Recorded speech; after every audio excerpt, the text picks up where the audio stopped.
हमारे आत्मविश्वासी मुखर नए भारत के कहानीकार, हमारे डिजिटल कंटेंट क्रिएटर्स की प्रतिभा को सम्मान देने के लिए, नेशनल क्रिएटर्स अवार्ड का मंच प्रदान करने के लिए, इस विजन को सामने लाने के लिए माननीय प्रधानमंत्री जी का बहुत बहुत आभार। और आप सब डिजिटल कंटेंट क्रिएटर्स की ओर से माननीय प्रधानमंत्री जी का स्वागत करने के लिए मैं फेमस पॉडकास्टर राज शमानी को मंच पर आमंत्रित करती हूं।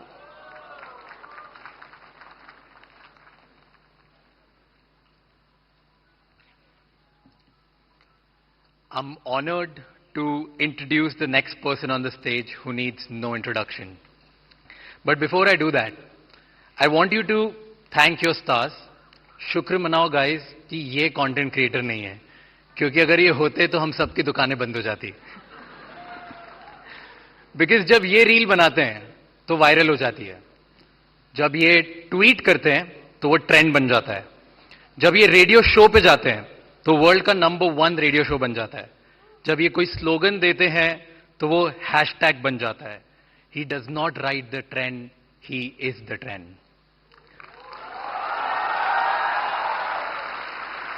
Ladies and gentleman, join your hands together for the influencer of the influencers, the OG, the GOAT, who is making the Indian dream possible for millions of Indians, the creator of new Bharat, Honorable PM Narendra Modi ji.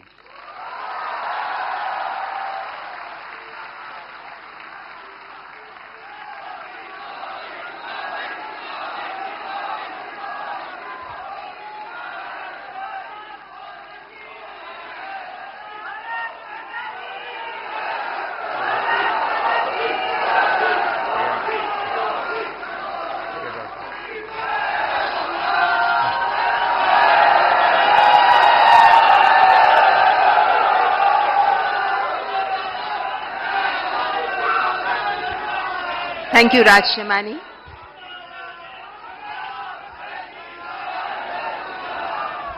कार्यक्रम को आगे बढ़ाते हुए अब मैं इन पुरस्कारों के लिए 4 सदस्यीय जूरी में से 2 माननीय सदस्य हमारे बीच उपस्थित हैं। मैं मंच पर रूपाली गांगुली जी और प्रसून जोशी जी को आमंत्रित करती हूं, जो जूरी मेंबर्स हैं।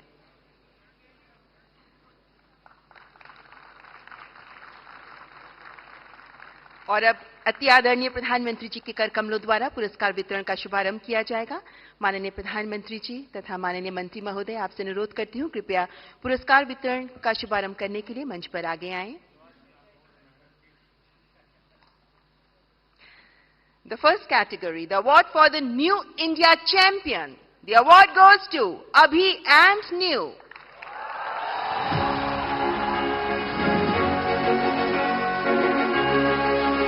They are pioneers in shaping the perspective of New India.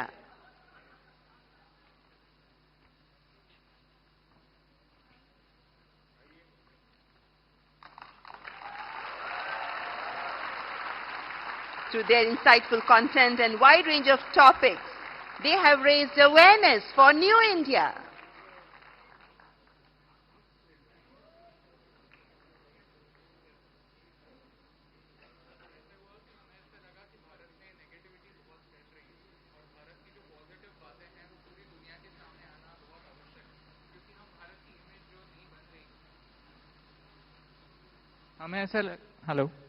हमें ऐसा लगा कि भारत की जो इमेज बन रही है, जो छवि बन रही है, वो बहुत सारी नेगेटिव बन रही है, लेकिन भारत में ऐसी बहुत सारी बातें हैं, बहुत सारी पॉजिटिव बातें हैं जो पूरी दुनिया तक पहुंचना आवश्यक है, ताकि हमारी जो नई पीढ़ी है वो हमारे नए भारत से रूबरू हो पाए। तो इसीलिए हमने सोचा कि क्यों ना हमें जो दिखता है वो पूरी दुनिया के सामने लाए। इसीलिए अभी और न्यू, आप दोनों से मैं पूछना चाहूंगा कि ये थोड़ा साहस का काम है। मैं भी पब्लिक मीटिंग में जाता हूं और जब आर्थिक विषय और आंकड़े बोलता हूं तो मैं देख रहा हूं कि लोगों को नींद आना शुरू हो जाती है। कुछ हल्की फुल्की बातें करते तो मजा। मीडिया वाले भी रिपोर्ट में सीरियस नेचर की बात करूंगा तो कभी नहीं करते, वो हंसी मजाक की कोई बात होगी तो बढ़िया रिपोर्ट करते हैं। आपको नहीं लगा कि आपका विषय इतना ड्राई है, कैसे लोग इंटरेस्ट लेंगे? नहीं, जैसे आप एनर्जी के साथ बात करते हैं, वैसे अगर हम भी एनर्जी के साथ आपकी 1% एनर्जी से अगर हम बात कर पाए तो फिर हम उस मैसेज को थैंक यू दोस्त, बहुत शुभकामनाएं, बहुत सेवा करते रहिए। आपने फील्ड चैलेंजिंग चुना है, लेकिन देश के लिए बहुत जरूरी है। मेरी तरफ से बहुत बधाई। And the Best Storyteller Award. The award goes to Geetika Govindasamy, known as Kirti History. She educates about the real history with unique perspective, gaining popularity for her engaging approach to Indian history. ओहो बाबा, पैर नहीं छू।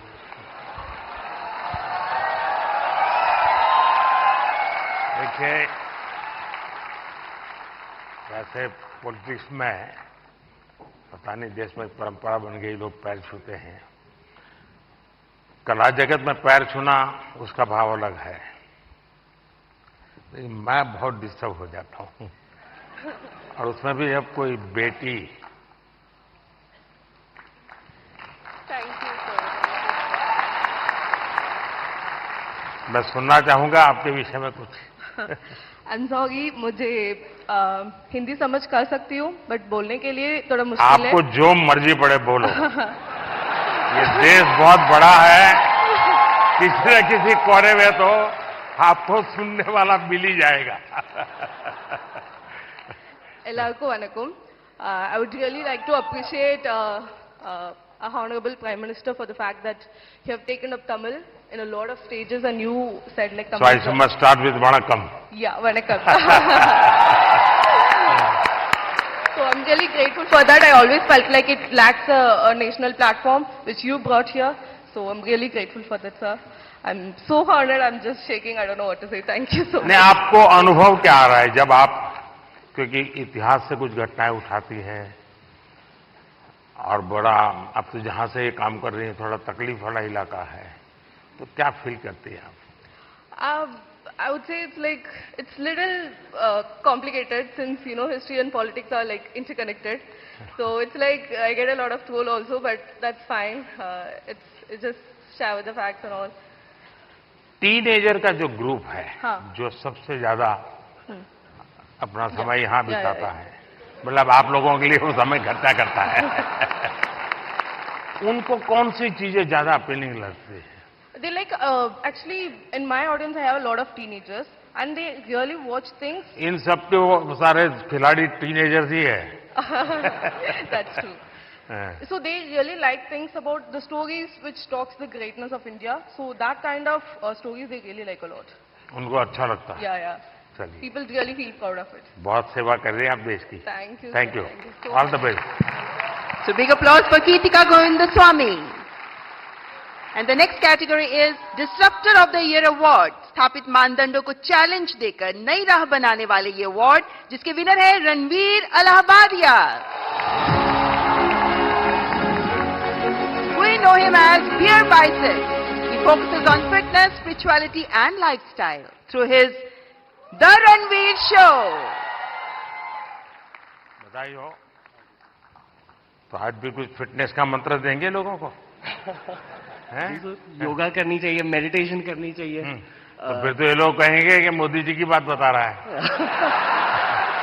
तो फिर कहेंगे तुम BJP वाले हो गए हो। नहीं सर, मोदी जी शायद यूथ की बातें कर रहे हैं, तो पूरा यूथ भी मेडिटेशन कर रहा है। आप बस वही बात फिर से कह रहा हूं मैं। कभी मैं आपको पूरी तरह तो फॉलो कभी किया नहीं है, क्यों सर? क्योंकि बहुत कठिन होता है जी। मुझे खुद को 50 साल छोटा करना पड़ेगा, तब जाकर के आपके साथ थोड़ा वेवलेंथ बैठेगा। मेरा वेवलेंथ नहीं, मैं विषय पूछना, क्या नींद के संबंध में आप कोई कार्यक्रम करते हैं? कभी कभी एलियंस येटीज के सपने आते हैं। नहीं, मैं इसलिए कह रहा हूं कि सचमुच में नींद की बहुत उपेक्षा हो रही है जी, जबकि पूरी दिनचर्या में पहला टाइम टेबल नींद तय करनी चाहिए। मैं बहुत उल्टा बता रहा हूं आज। क्योंकि मैं उसका भुक्तभोगी हूं। मैं नींद के संबंध में बहुत ही इनडिसिप्लिन हूं। मैं बहुत कम सोता हूं और मेरे सब लोग मुझे डांटते रहते हैं और कई सालों से मेरी बीमारी आ गई है, मैं बहुत कम सोता हूं। लेकिन मैं चाहता हूं लोग पूरी नींद सोते रहे, ऐसा मैं नहीं चाहता हूं। मैं जगाना, लोगों को जगाना मेरा काम है। लेकिन नींद के संबंध में हम ज्यादा उतने जागरूक नहीं है। कभी उस पर सोचिए ना। जी जी, योग निद्रा करनी चाहिए। योग निद्रा अलग है जी, वहां मत ले जाइए। देखिए, योग निद्रा वो विषय है जो नॉर्मली नींद से कठिनाइयां हैं, नहीं हो पाती, तो योग निद्रा कर लिया तो उनका 3-4 घंटा और निकल जाता है। आपके साथ पॉडकास्ट करने का मूड हो रहा है सर। अरे वाह। चलिए, मूड तो हरे के बहुत होते हैं भाई।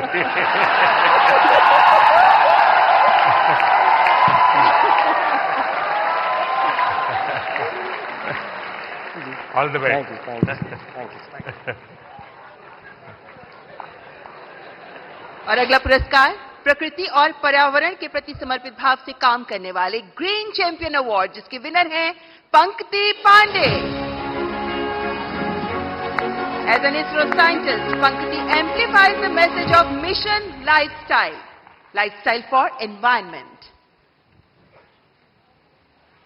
बहुत बहुत बधाई। कुछ अपने कार्य के विषय में बताइए। સર હું અમદાવાદથી છું। स्वागत है।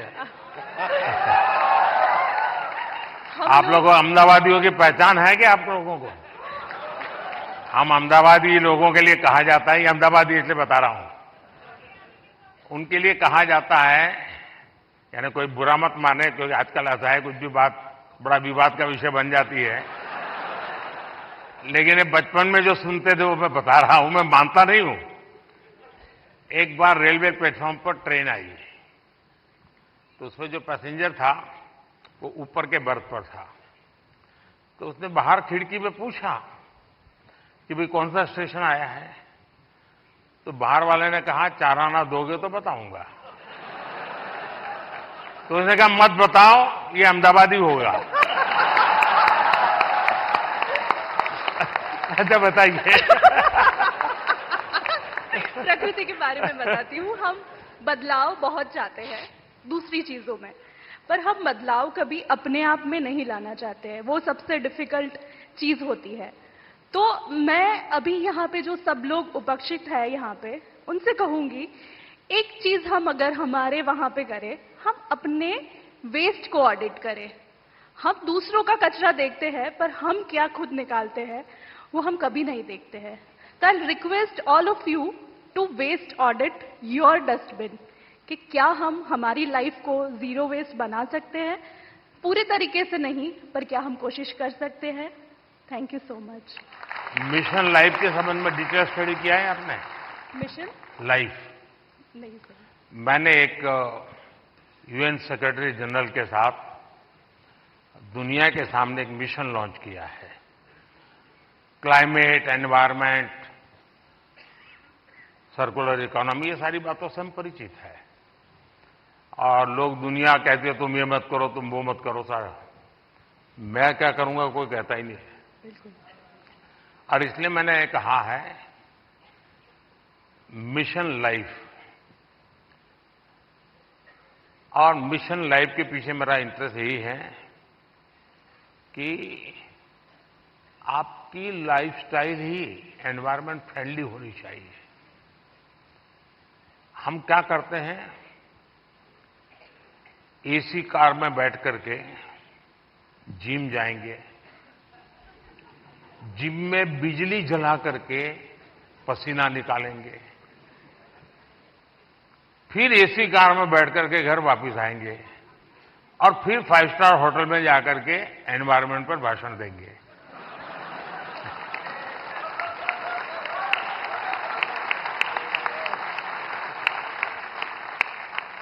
ये ग्लोबल वार्मिंग की समस्या का समाधान का सबसे बड़ा उपाय हमारी लाइफस्टाइल है।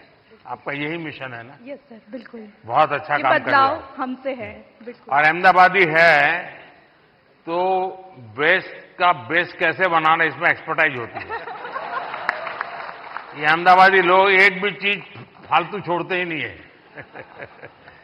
धन्यवाद जी। माइक दे दीजिए क्योंकि वो काम आएगा।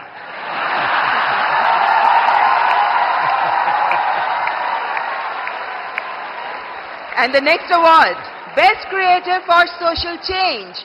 और इस अवार्ड की विनर है जया किशोरी, जिन्हें आधुनिक दौर की मीरा कहा जाता है। One of the youngest spiritual orators, she shares stories and teachings from Bhagavad Gita and Ramayana in insightful manner. बहुत बहुत बधाई आपको। चलिए, आपने लोगों को आध्यात्मिक दुनिया की तरफ बड़ी आधुनिक तरीके से रुचि फैलाई है। बहुत बहुत धन्यवाद। बताइए कुछ।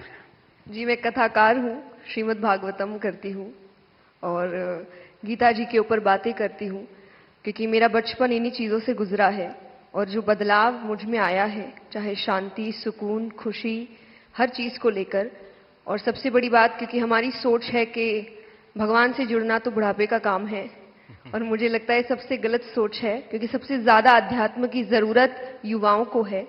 और अगर मैं मटेरियलिस्टिक लाइफ के साथ साथ आध्यात्मिक जीवन जी सकती हूँ, तो मुझे लगता है हर युवा जी सकता है। लोगों को डर लगता है कि अध्यात्म मतलब झोला लेके चले जाना। हाँ जी। तो आप उसको रास्ता पर बताइए ऐसा ना। बिल्कुल नहीं है, क्योंकि सबसे बड़ा आध्यात्मिक ज्ञान है श्रीमद् भगवद गीता, और वो एक ऐसे व्यक्ति को सुनाई जा रही है, अर्जुन, जो आगे जाके राजा बनने वाले हैं, और राजा से ज्यादा ऐश्वर्य किसी के पास नहीं होता। और गीता में भगवान ने एक बार भी, श्री कृष्ण ने नहीं कहा कि राज्य छोड़ दो, बस कहा अपना धर्म पूरा करो जहां भी हो। बहुत बहुत धन्यवाद। And now the most impactful Agri Creator Award. This award goes to Lakshya Dabas. I invite his brother Mrinal Dabas to receive the award on his behalf. कृषि को लेकर इनोवेटिव टेक्निक से कैसे हम कृषि को समृद्ध कर सकते हैं, इसी पर काम करते रहे हैं लक्ष्य दबास। बधाई हो, आपका लक्ष्य सफल हो। बहुत बहुत शुक्रिया इस मंच से बुलाने के लिए प्रदंत साहब। मैं मृणाल डबास, हम जैविक किसान हैं। देश की जरूरत जरूर थी 1970s में कि एक ग्रीन रेवोल्यूशन आया गया, लेकिन उसके बाद देश बढ़ा और आज देश की जरूरत जैविक खेती की है, जिसमें कोई रसायन, कोई पेस्टिसाइड हमारे खाने में जो जहर हम डालते हैं वो ना डाला जाए। इसी संदर्भ में हमने 30,000 से ज्यादा किसानों को अपने खेत में बुला के, हम जटखोड़ खेत से बिलोंग करते हैं जो दिल्ली सोनीपत बॉर्डर पे है, बुला के कैसे जैविक खेती की जाती है, किस तरह कीटों से बचाया जाता है, उस संदर्भ में उनको सिखाया है। अगर हम सरसों का तेल निकालते हैं तो एक्सपेलर यूनिट नहीं, जो प्राचीन समय में कच्ची घानी का तेल हुआ करता था।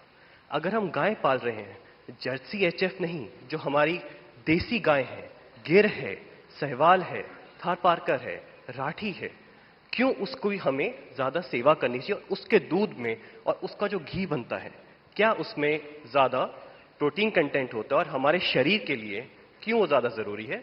इसी संदर्भ में हमारा उद्देश्य रहता है। और देखिए, लक्ष्य आप स्वयं तो एक मिशन बोर्ड में इस काम को कर रहे हैं, लेकिन आज आपका यहां आने से इनको भी और देश को पता चलेगा कि ऐसे नौजवान, जबकि दुनिया कुछ अलग सोचती है, ये अलग सोच रहा है।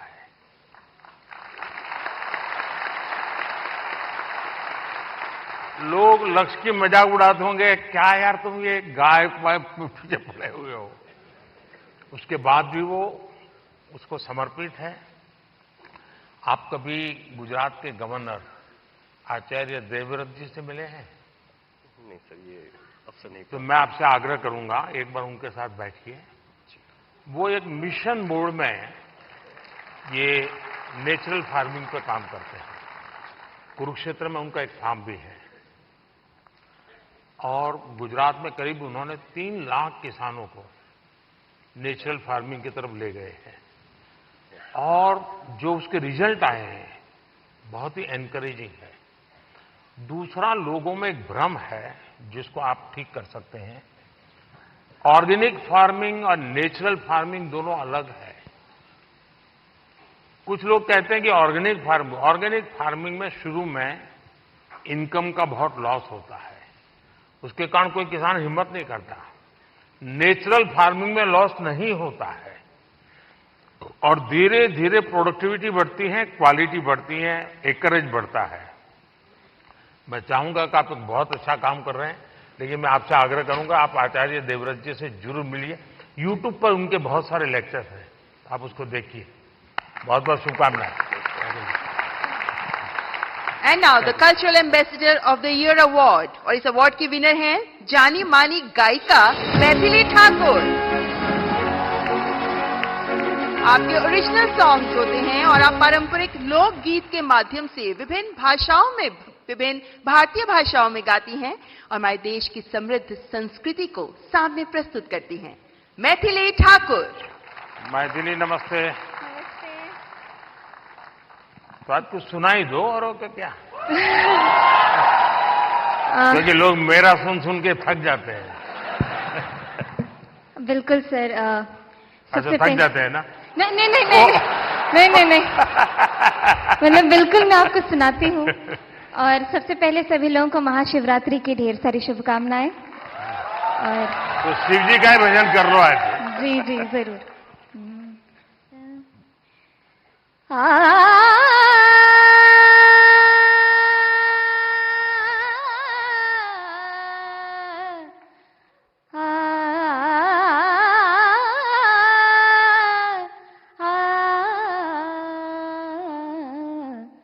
डिमिक डिमिक डमरू कर बाजे, प्रेम मगन नाचे भोला भोला।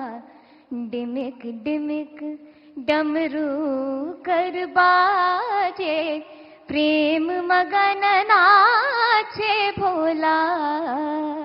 सिंही नाद बजावत गावत, सिंही नाद बजावत गावत, लटक रही बगली झोला भोला। डिमिक डिमिक डमरू कर बाजे, प्रेम मगन नाचे भोला। बहुत बहुत बधाई मैथिली जी आपको। आपने देखा होगा कि मैंने मन की बात में एक बार एक जर्मन बच्ची का उल्लेख किया था। वो जन्म से उसको आंखें नहीं है, हिंदुस्तान देखा नहीं है, और मैं हैरान हूं कि भारत के दक्षिण भारत की भाषाओं के गीत इतना तेजी से ग्रास करती है। और भी पिछले दिनों यहां आई थी तो मेरा मिलना हुआ, तो उसने तमिल में मुझे शिव भजन सुनाया। और संगीत की क्या ताकत होती है, कोई भाषा उसको मालूम नहीं है जर्मनी के सिवाय, लेकिन अद्भुत प्रभाव पैदा करती है। आपको भी वो परमात्मा ने कृपा दी है, आपने साधना भी की है। मेरी तरफ से बहुत बहुत शुभकामनाएं। बहुत बहुत शुक्रिया। क्या मैं आपके साथ तस्वीर लेनी है? कैसे? अच्छा, सेल्फी के बिना नहीं चलता है। आज रात से मुझे बहुत खुशी हुई। बहुत बहुत शुक्रिया, धन्यवाद। And now the best international creator. इस अवार्ड में 3 लोगों के नाम हैं, किरी Paul from Tanzania and Cassandra May Spitman, the German singer.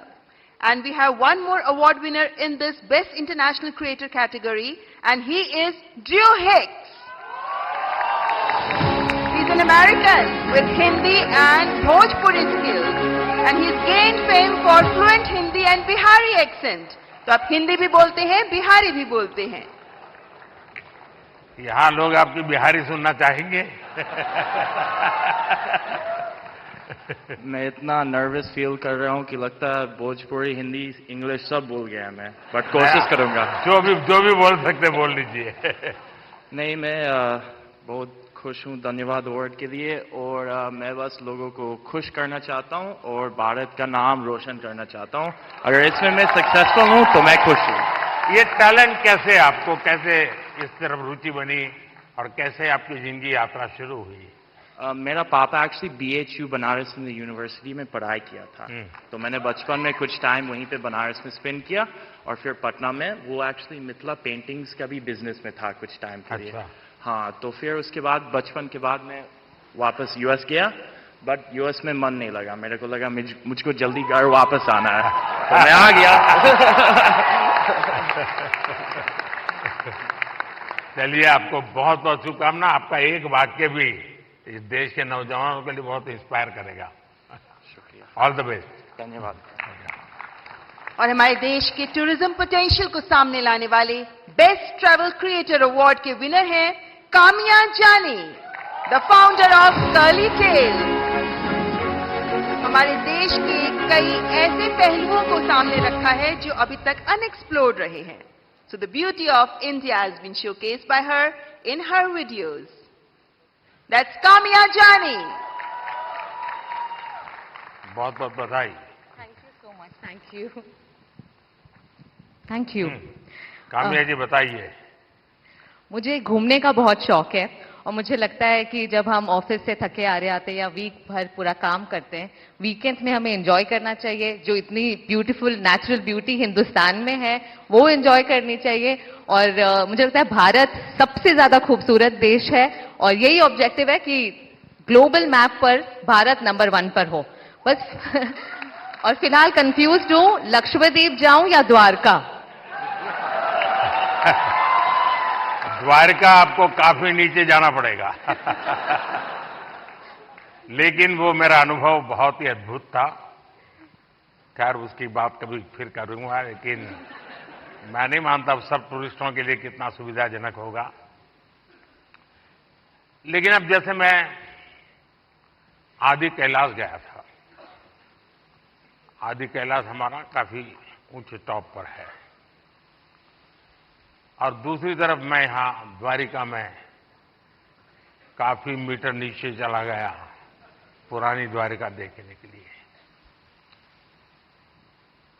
आप ये जब भारत की इन धरोहर का परिचय करवाती हो, तो मैं दो विषय लेकर इन दिनों चल रहा हूं।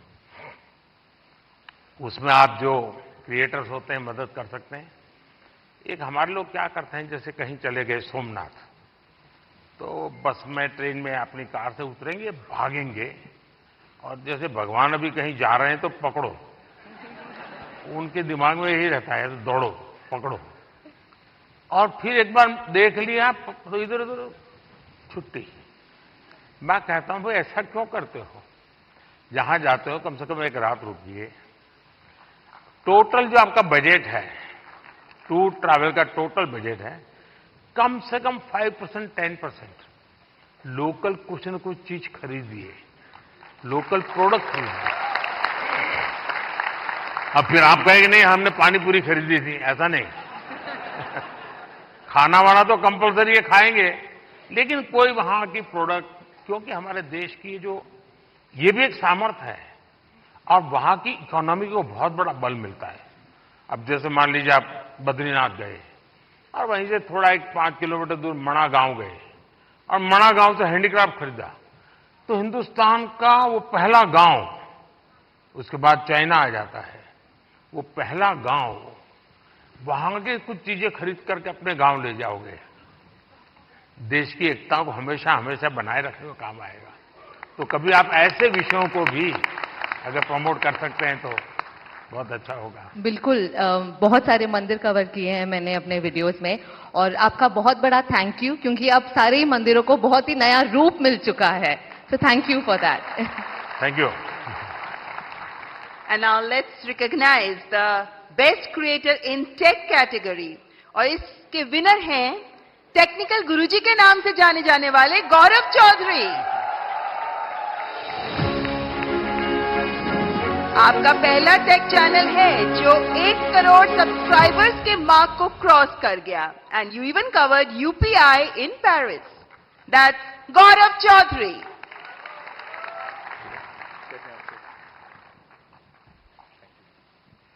चलिए, अभी आज की दुनिया का इंसान है, कुछ बताएगा हमें। तो चलिए शुरू करते हैं। सर मैंने 2015 अक्टूबर में अपना चैनल शुरू किया था और उसका एक बहुत बड़ा कारण है डिजिटल इंडिया, जो जुलाई के महीने में शुरू हुआ था।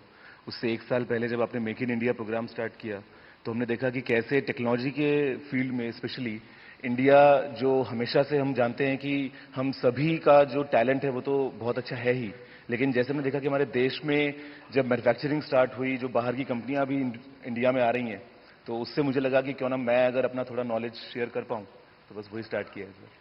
आपने ध्यान में आया होगा, एक विषय को लेकर के मैं भारत काफी कुछ कर रहा है और दुनिया को भी मैं कहता रहता हूं। सभी दुनिया के बड़े बड़े नेताओं से इस विषय में मेरी जरूर चर्चा होती है और भारत का जो डिजिटल इंडिया का सक्सेस है, ये तो गौरव बराबर अच्छे तरह जानते हैं क्योंकि उसी फील्ड में काम करते हैं। लेकिन मेरा एक आग्रह रहता है कि उज्जवल भविष्य के लिए हमें टेक्नोलॉजी को डेमोक्रेटाइज करना चाहिए। हमारा यूपीआई ये इसका बहुत बड़ा सिंबल है। ये कुछ लोगों की बपोती नहीं है, ये सबकी मालिकी है और दुनिया तभी आगे बढ़ेगी। कोई उसका एक बड़ा कंपनी का मालिक बन गया और दुनिया बांट रहा है, ऐसा नहीं। हम उसको डेमोक्रेटाइज करते हैं और मैं मानता हूं जितना ये पहलू आपके माध्यम से पहुंचेगा कि टेक्नोलॉजी को डेमोक्रेटाइज करने की क्यों जरूरत है, दुनिया के उज्जवल भविष्य के लिए थोड़ा सीरियस विषय लगेगा, लेकिन मैं गौरव जैसे दोस्तों से चाहूंगा कि आप इसको जरा बल दीजिए।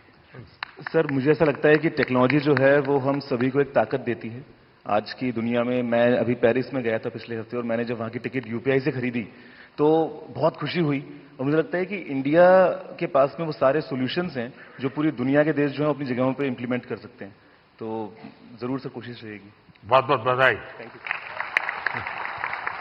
और माननीय प्रधानमंत्री जी के स्वच्छ भारत अभियान से प्रेरणा लेकर जिन लोगों ने डिजिटल कंटेंट क्रिएट किया, उनमें से चुने गए स्वच्छता एम्बेसडर हैं मल्हार कलाम्बे, अ नोटेड एनवायरमेंटलिस्ट जो 2017 से प्रति सप्ताह स्वच्छता अभियान चलाते रहे हैं, स्वच्छता और सतत विकास को लेकर जागरूकता भी फैलाते रहे हैं। दैट्स मल्हार कलाम्बे। मल्हार, ये जो लोग क्रिएटर्स हैं ना, उसमें कुछ लोग वो भी हैं जो क्या खाना चाहिए वो भी कहते हैं।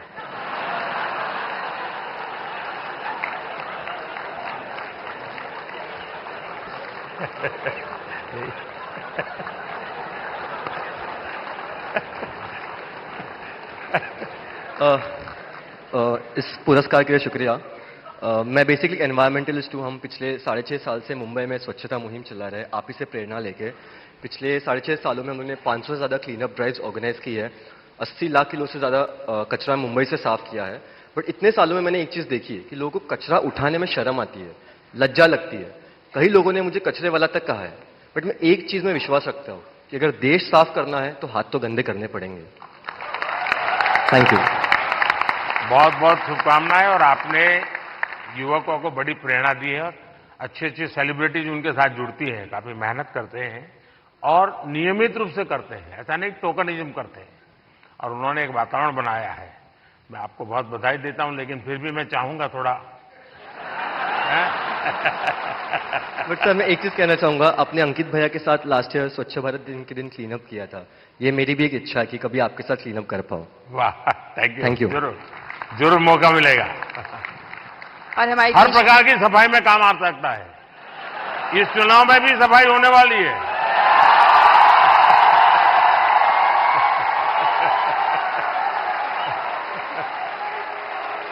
और हमारे देश की समृद्ध फैशन परंपराओं को आगे बढ़ाने के लिए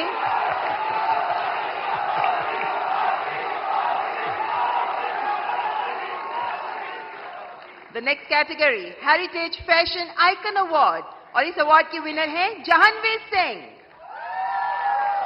आप पूरी तरह भारत के पारंपरिक फैशन को आगे बढ़ा रही हैं, जिनमें भारतीय साड़ियां भी मौजूद हैं। Spirituality, Bhagavad Gita, heritage fashion पर आप काम करती रही हैं। दैट्स जहानवीर सिंह। लो बाबा, पैर मत छूइए। बहुत बहुत बधाई आपको। और दुनिया में भारत की चीज, क्योंकि टेक्सटाइल मार्केट फैशन के साथ ही जा सकता है, वो अकेला नहीं जाता है आजकल, क्योंकि रेडीमेड ब्रांड का जमाना है। और आप बड़ी मदद कर रही है, कुछ सुनाइए लोगों को। बहुत बहुत धन्यवाद। मेरा नाम जानवी है और सबसे पहले बहुत धन्यवाद इस पुरस्कार के लिए। और मैं चाह रही हूँ कि इस नए भारत में जो हमारी प्राचीन परंपरा है उसे अपनी संस्कृति, शास्त्र, संस्कार और साड़ियों के माध्यम से आगे लेके जाऊं। और मेरा सबसे यही अनुरोध है कि अपनी संस्कृति, शास्त्र, संस्कारों को भूलिए मत, उसे अपने साथ रखिए। आप कितने भी मॉडर्न हो जाएं, हमेशा ये रूट्स आपको याद होनी चाहिए। एक है अब दुनिया में रेडीमेड का जमाना है जी। और मैं मानता हूं कि हमने इस प्रकार किसी को अगर गाइड कर सकते हैं, आप जैसे लोग गाइड कर सकते, जैसे अब साफा कोई मानता नहीं, रेडीमेड आता है पहन लेता है,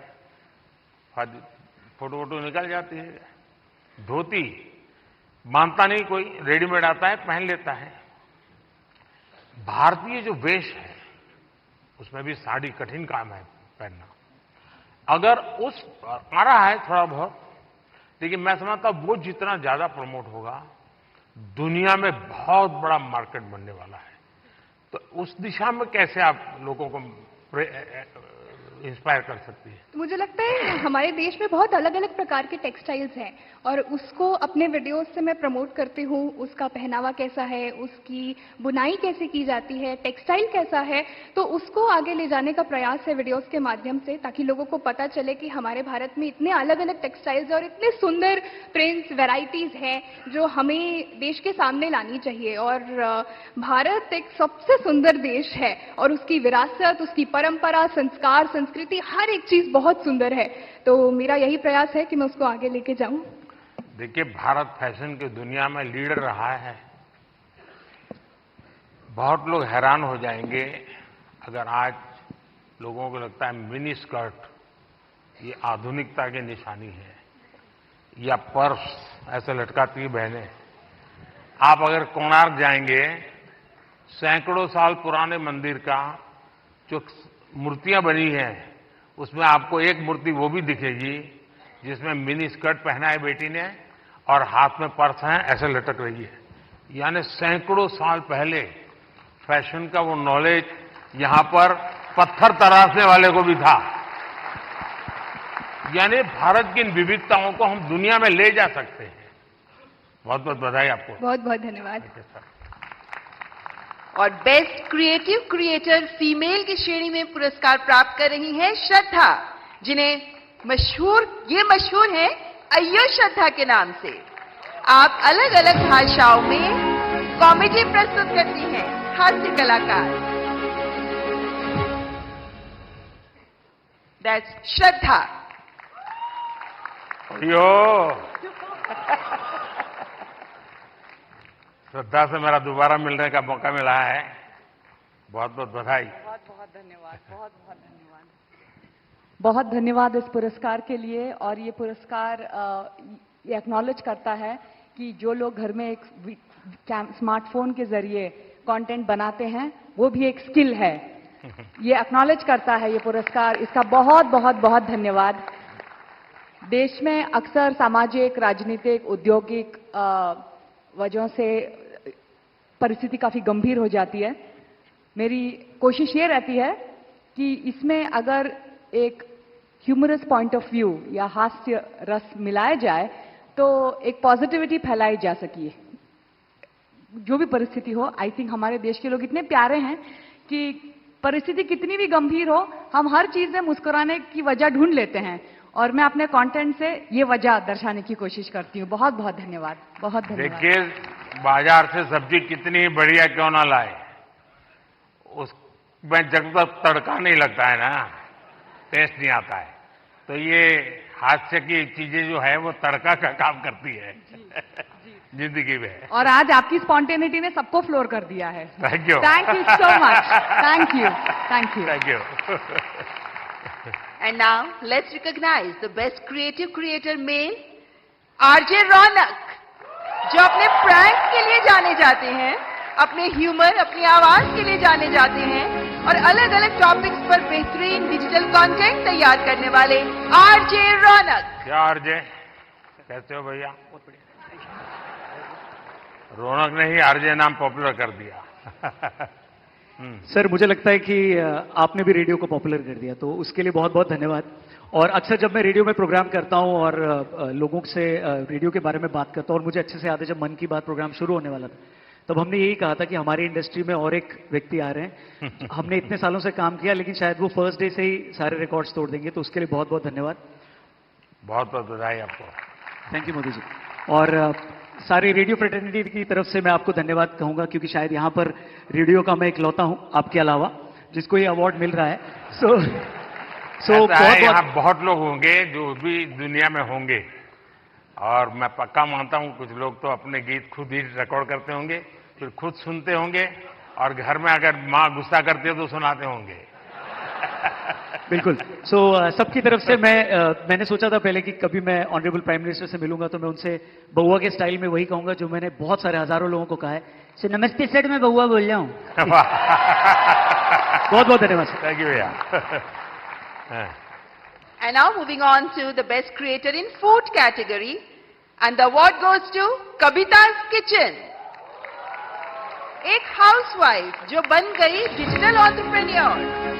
She has played a vital role in celebrating the rich culinary heritage of India.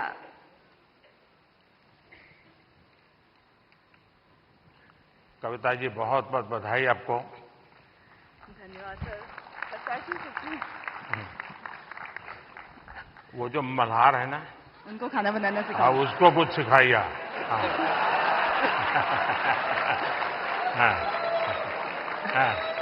Sir, धन्यवाद इस पुरस्कार के लिए।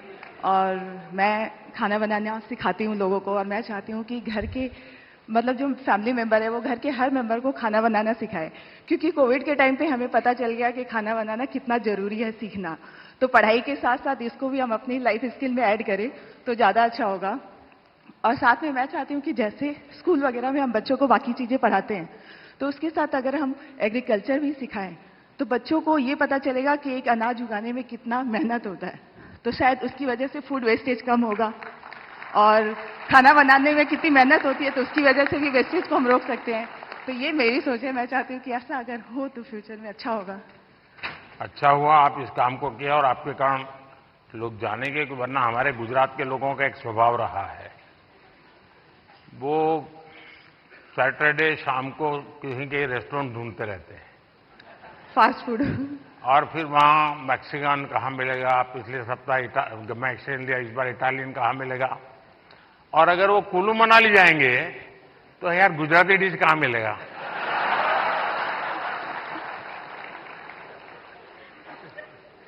खैर, लेकिन आपने देखा होगा कि हमने 2023 को इंटरनेशनल मिलेट ईयर के रूप में दुनिया में पॉपुलर किया। हमारे यहाँ परंपरागत रूप से मिलेट खाया जाता था, लेकिन आज हमारे डाइनिंग टेबल पर से वो खो चुका था, फिर से आ रहा है। उसके लिए क्या कर सकते हैं? और दूसरा, खाने में बनाने के तरीके, दिखने का तरीका, लेकिन उसके साथ साथ अब न्यूट्रिशनल वैल्यूज की अवेयरनेस, उसमें आप क्या कर रही हैं? मैं कहना चाहूंगी कि जैसे बच्चे उनको फैंसी फूड पसंद होता है, तो अगर हम उसमें ज्वार, बाजरा, रागी ये सब फ्लोर मिला के, जैसे मैं सुबह दूध की मलाई बचती है तो उसमें बनाना मैश करके डाल देती हूँ, थोड़ा रागी ज्वार फ्लोर, काजू किशमिश क्रश करके, और इसके छोटे छोटे ऐसे पैनकेक बना देती हूँ। तो बच्चों को पता नहीं चलता, उनको लग रहा है कि बहुत मीठा है और अच्छा है। तो बच्चों के स्वाद के हिसाब से हमें खाने में थोड़े चेंजेस करने पड़ेंगे। और ये जो मिलेट है वो हम अपनी लाइफ में आजकल डाइटिशियन, डॉक्टर सब बोलते हैं कि मिलेट्स खाना हमारे लिए अच्छा है, और हम वापस उसी जनरेशन में जा रहे हैं जहां से हम शुरू किए थे। मैं अभी यूएस में मुझे निमंत्रित किया गया था, तो व्हाइट हाउस में बहुत बड़ा डिनर था, सबके लिए वेजिटेरियन था, और सरप्राइजिंगली 80% डिश मिलेट्स की थी व्हाइट हाउस में। तो मिलेट हम सबको अपने फूड में इंक्लूड करना चाहिए। और ये नहीं, आपकी बात सही है कि बच्चों को उसमें रुचि बननी चाहिए। मैं याद है, खैर मैं बच्चा नहीं था तब, मैं ताइवान गया था बहुत साल पहले, तब तक मैं मुख्यमंत्री भी नहीं था, और मेरा कोई 10 दिन का वहाँ कार्यक्रम, वहाँ की सरकार ने मुझे बुलाया था।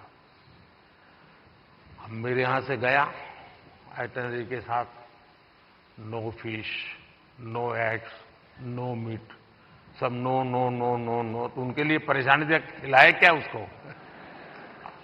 तो फिर मेरे साथ जो उनके कोऑर्डिनेटर थे उन्होंने कहा कि साहब यहाँ एक बुद्धिस्ट रेस्टोरेंट है जो वेजिटेरियनिज्म को प्रमोट करती है, तो हमने आपके लिए वहां तय कर लिया है, आप क्योंकि और कहीं पर भी आपके लिए वेजिटेरियन मिलना मुश्किल हो जाएगा। तो मैंने कहा चलिए आपकी बहुत बड़ा धन्यवाद करता हूं, आपने मेरी सेवा की। अब मैं गया, सब मैंने देखा, उन्होंने शोकेस किया हुआ था ऑर्डर देने के लिए। मैं देखते ही चौंक गया, क्योंकि किसी को दिखता था चिकन जैसा, कोई दिखता था फिश जैसा, कोई मटन की सारी चीजें दिखती थी। मैंने कहा यार तुम यहाँ कहाँ ले आए मुझे, ये तो सब नॉन वेज है। तो फिर मुझे उन बुद्धिस्ट जो लोग थे उन्होंने समझाया कि साहब यहाँ के लोगों को वेजिटेरियन की तरफ ले जाने के लिए हम वेजिटेरियन चीजों का शेप ऐसा बनाते हैं ताकि वो मेंटली पहले प्रिपेयर हो। और आप भी कभी ताइवान जाए तो आज भी वो रेस्टोरेंट है। खैर मैं तो उसको देख करके राम राम करके वापस आया।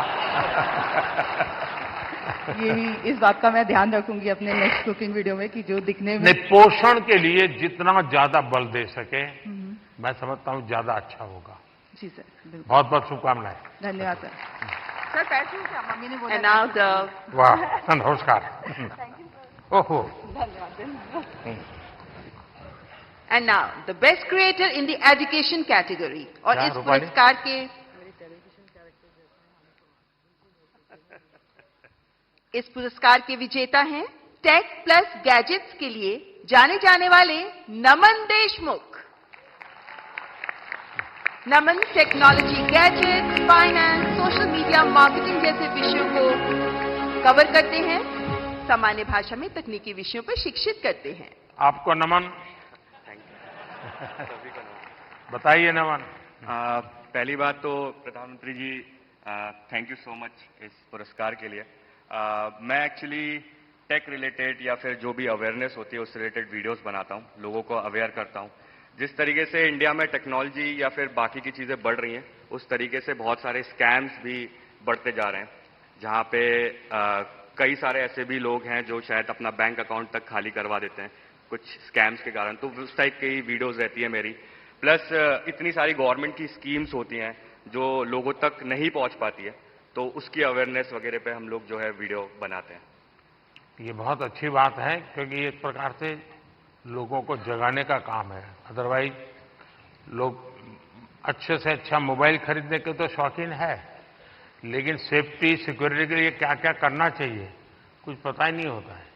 तो उसी में मेरी कोशिश रहती है और मैं ट्राई करता हूं कि जितना सिंपल मेरा कंटेंट हो उतना लोगों को समझने में आसानी होती है। तो मेरा जो हमारा एक रीज़न है टेक में आने में या फिर एजुकेशन में कि एजुकेट तो करना है लेकिन बहुत सिंपल और फन तरीके से लोगों को चीज़ें बतानी है, और शायद उस चीज़ में हम लोग आगे बढ़ते जा रहे हैं। एक सुझाव मैं देता हूं नमन, शायद इन लोगों में से कोई निकले उसको भी काम आ सकता है। भारत सरकार की तरफ से अटल टिंकरिंग लैब्स बहुत बड़ी मात्रा में स्कूलों में चलती है। भारत सरकार पैसे भी देते हैं और छोटे छोटे बच्चों के लिए है वो, 5वीं 6वीं 7वीं कक्षा की, और टेक्नोलॉजी के लिए ही है। उनका साइंटिफिक टेम्पर तैयार करने के लिए।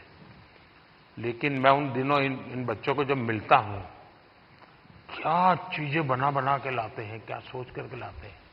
कभी आप ऐसे अटल टिंकरिंग लैब में जाकर के उसको अगर कभी कवर करें तो हो सकता है कि ये बहुत बड़ा हमारे बच्चों को। और दूसरा मैंने देखा, चंद्रयान लैंडिंग के बाद हमारे देश में साइंटिफिक टेम्पर के प्रति बहुत बड़ी रुचि बनी है।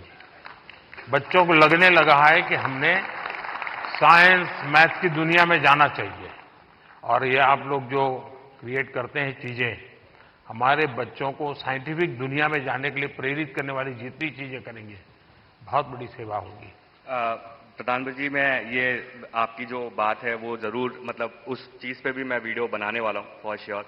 और जितनी भी चीज़ें होती है, जितना भी हम वीडियो बनाते हैं अवेयरनेस को लेके, मैं इस चीज़ को लेके बहुत ज़्यादा खुश होता हूँ कि लोग एजुकेशन के प्रति बहुत ज़्यादा आज के टाइम पे आगे बढ़ते जा रहे हैं और लोग सीखना चाह रहे हैं। तो सोशल मीडिया एक ऐसा प्लेटफॉर्म बन चुका है जहाँ पे लोग अच्छे तरीके से बहुत सारी चीज़ें सीखते हैं। तो जो आपका सजेशन है उसके लिए मैं 100% काम करने वाला हूँ। बहुत बहुत बधाई। Thank you sir. Best health and fitness creator award के विजेता हैं अंकित भाई अनपुरिया, एक फिटनेस इन्फ्लुएंसर जो अपने 75 हार्ट चैलेंज के लिए बहुत मशहूर हुए और आप फिटनेस के साथ साथ अध्यात्म को भी जोड़ते हैं। अंकित भाई अनपुरिया। कहा अंकित? साई राम है? वाह। बताओ जरा अपना वाक्य। राम राम भाई सारा ने। हाँ। बहुत बहुत बधाई। बहुत बहुत धन्यवाद। सुनाइए सबको और चैलेंज भी दे दीजिए आप तो। चैलेंज तो ये है भाई, मतलब डेली वर्कआउट करना। आप कुछ भी काम करते हो, क्योंकि नुगारा दुनिया में 2.5 सुख है। पहला सुख निरोगी काया, दूसरा अच्छी नींद और आधे में आ जा है और बच्चा और सब कुछ है। तो भाई पहला सुख निरोगी काया, तो अपनी हेल्थ ही काम करो। चाहे आप कोई भी काम करते हो, थोड़ा बहुत टाइम अपने थी काटो जरूर। बहुत बहुत बधाई। और गेमिंग क्रिएटर कैटेगरी के विजेता हैं ट्रिगर्ड इंसान के नाम से जाने वाले निश्चय। आप यूट्यूबर हैं, लाइव स्ट्रीमर हैं, गेमर हैं और आपकी कमेंट्रीज के लिए बहुत फेमस हैं। निश्चय, बहुत बहुत बधाई। Thank you sir, thank you. सुनाइए, कुछ ट्रिगर हो जाए। सबसे पहले तो thank you for this award PM sir. And मैं जेन्युइनली इतना ज़्यादा नर्वस हूँ, मैंने कुछ नहीं सोच रखा था। मुझे पता नहीं था कि यहाँ पे आके कुछ बोलना पड़ेगा। जब मैंने देखा सब आके कुछ बोल रहे, तब से मैं सोच रहा था, लिख रहा था फोन में कि क्या बोलूँगा, एंड अभी भी नहीं पता क्या बोल रहा हूँ। बस एक चीज़ बोलनी थी कि गेमिंग कैटेगरी में ये अवार्ड दिया गया है, तो उसके लिए बस थैंक यू बोलना था सर कि गेमिंग को भी रिकॉग्निशन मतलब मिल रही है and it's a big thing. So thank you so much. बहुत बहुत शुभकामनाएं। And the next category best micro creator, और इस कैटेगरी के विनर हैं अरिदमन, जो वैदिक एस्ट्रोलॉजी और एंशिएंट इंडियन विजडम पर काम करते हैं। आप आध्यात्म पर काम करते हैं और ज्योतिष पर काम करते हैं और सबको प्रेरणा देते हैं। ओहो भैया झुको मत। बहुत बहुत बधाई। तो आज क्या कार्यक्रम है? आज का बस यही कार्यक्रम है। नहीं, इसलिए ये सारे लाइन लगा के खड़े रह जाएंगे, क्योंकि ज्योतिष ऐसी चीज है, कोई भी हाथ दिखाता है। मैं अपना बचपन का एक अनुभव बता दूं। मैं ट्रैवलिंग करता था बहुत, और कभी आरक्षण रिजर्वेशन तो कोई सोचना ही नहीं था। भीड़ बहुत होती थी अनरिजर्व डिब्बे में। तो मैं क्या करता था, देखता था कि यहां थोड़ा मौका है, तो मैं किसी का हाथ पकड़ के शुरू करता देखना। तुरंत लोग मेरे लिए सीट की व्यवस्था करते थे।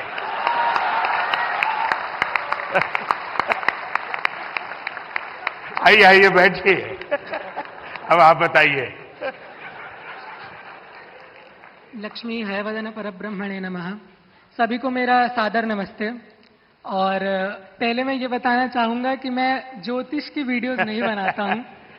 मैं धर्मशास्त्रों के कुछ विषयों पर अपनी वीडियोस बनाता हूं। और ये पुरस्कार मुझे मिला, इसमें धर्मचक्र भी है, इसमें वृषभ भी है, इसमें सिंह भी है। और इस धर्मचक्र की मर्यादा बनी रहे, ये धर्मचक्र सतत चलता रहे, इसके लिए ही मेरा छोटा सा प्रयास है। और ये धर्मचक्र केवल एक मूर्तमान पुरस्कार की कोई मूर्ति नहीं है जिसको हमें घर में जाकर के सजा देना है। अपितु अपने जीवन के अंदर इस धर्म चक्र को धारण भी करना है। और इसके अंतर्गत कोई आध्यात्मिक कर्मकांड नहीं आते हैं, इसके अंदर कोई पूजा पाठ या विधियां नहीं आती है। आज मैंने जो वेशभूषा पहनी है, बहुत से लोग इसे देखकर सोच रहे होंगे कि मैं कोई सन्यासी हूं, कोई बाबा हूं, कोई तपस्वी हूं, लेकिन मैं इनमें से कुछ नहीं हूं। मैं एक सामान्य बालक हूं जो अपनी 12वीं कक्षा इस समय कर रहा हूं। लेकिन मैं बताना चाहता हूं कि ये जो कपड़े मैंने पहने हैं, ये अध्यात्म का प्रतीक नहीं है, ये भारतीय संस्कृति का प्रतीक है, जिसे हम भुला चुके हैं। प्रधानमंत्री जी ने वेशभूषा की बात करी, हस्तकला की बात करी, और मैं कहना चाहूंगा कि जो परिधान मैंने पहना है, ये भारत का सबसे पुराना परिधान है, जिसको आज लगभग इधर बहुत कम लोग पहन के आए होंगे। तो मैं आशा करता हूं कि मेरे छोटे से योगदान से, यद्यपि मैं एक बहुत बड़ा क्रिएटर नहीं हूं, लेकिन मेरे छोटे से योगदान से मैं इस राष्ट्र के धर्म चक्र में एक छोटा सा सहयोग देता हूं, और उसके लिए आप सभी का मैं साथ मांगता हूं। और उसके लिए मुझे यहां बुलाने के लिए प्रधानमंत्री जी का बहुत बहुत अभिनंदन, आप सभी लोगों का बहुत बहुत अभिनंदन। नमस्कार। आप अरी कैसे आइडेंटिफाई करते हैं और अरी का दमन कैसे करते हैं? प्रथम तो अरी अंतर्मन के शत्रुओं का ही दमन करें, और बाहरी शत्रु बहुत रूप से होते हैं, फिजिकल शत्रु भी होते हैं, अंतर्मन के शत्रु भी होते हैं, परंपराओं के शत्रु भी होते हैं, रहन सहन के शत्रु भी होते हैं। और मैं समझता हूं कि जितनी हद तक हम इन शत्रुओं का निवारण कर सके उतना ही अच्छा है, और मैं इस अपने नाम को सार्थक करने के लिए उस लक्ष्य की तरफ अग्रसर हूं। और माननीय प्रधानमंत्री जी के आशीर्वाद से, आप सभी के आशीर्वाद से मैं इस पर आगे बढ़ता रहूं, ऐसी मेरी आशा है। बहुत बहुत शुभकामनाएं। And now the best nano creator award, और इस अवार्ड के विजेता हैं देवभूमि उत्तराखंड के चमोली जिले के पीयूष पुरोहित।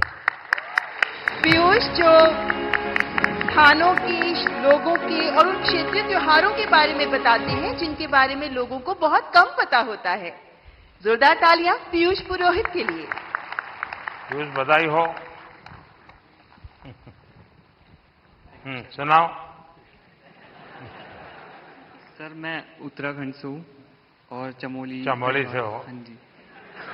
तो सर, मैं अपने जो उत्तराखंड की पुरानी परंपरा होती है उनको प्रमोट करने की कोशिश करता हूँ, और मतलब अलग तरीके से थोड़ी VFX वगैरह, एडिटिंग वगैरह से उसे थोड़ा और एंटरटेन करने की कोशिश करता हूँ। जैसे कि उसमें थोड़ा VFX यूज कर लिया, जैसे वीडियोस में VFX होते हैं, विजुअल आर्ट्स।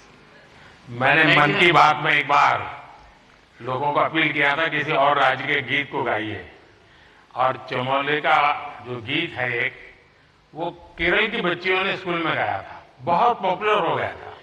शायद आपने वायरल देखा होगा उसको।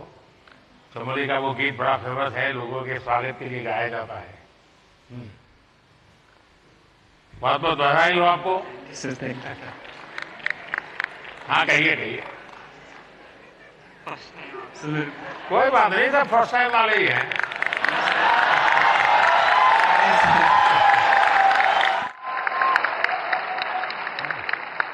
Thank you sir, thank you. जय देवभूमि, जय उत्तराखंड। चलिए, बहुत धन्यवाद। और नेशनल क्रिएटर्स अवार्ड्स की आखिरी श्रेणी, बेस्ट सेलिब्रिटी क्रिएटर अवार्ड, और ये अवार्ड दिया जा रहा है अमन गुप्ता को। एक उद्यमी के तौर पर अपनी सफलता और अपने इनोवेटिव बिजनेस स्ट्रैटेजीज के लिए मशहूर शार्क टैंक इंडिया में भी शामिल अमन गुप्ता। अमन, बहुत बहुत बधाई हो। सर, आप तो अब सक्सेसफुल है अपने जीवन में भी और दुनिया को भी दिखा रहे हो, जरा बताइए। तो सर 2016 में जब startup India, stand up India आया था, हमने अपनी कंपनी स्टार्ट करी थी सर। बोट तो जब हमने स्टार्ट करी थी तो लोग बोलते थे कि ये क्या कर लेंगे, ऐसा छोटा सा ब्रांड है, कुछ नहीं कर पाएंगे। और आज सर 2024, 7 साल बाद sir, we are world's second largest sir, विश्व second largest audio brand sir. 2021 में सर कोविड आया सर, हमारा सारा सामान इंडिया के बाहर बनता था सर। 2021 में आपने मेक इन इंडिया स्टार्ट किया सर, यहाँ पहन के घूमते हैं सर प्राउडली हम। और सर आज की time sir 70% of our products are now made in India sir. तो सर अभी अगला हमारा बस यही विजन है सर कि इंडिया से कोई ब्रांड, अच्छा ब्रांड इंडिया से बाहर जाए। और जैसे यहाँ पे जब कोई फिरंगी प्रोडक्ट आता है और लाइन लगती है, हम चाहते फिरंगी भी हमारा प्रोडक्ट लाइन लगा के खरीदे सर। बहुत बहुत बधाई। बहुत बहुत बधाई। Thank you sir. Thank you. बहुत बहुत आभार माननीय प्रधानमंत्री जी, ये पुरस्कार प्रदान करने के लिए आपका बहुत बहुत शुक्रिया। मैं दोनों जजेज और भी 2 लोग थे, लेकिन शायद वो बाहर है। मैं जजेज का बहुत धन्यवाद करता हूँ, इतने शानदार लोगों को परिचय करवा दिया आपने। बहुत बहुत बधाई आपको।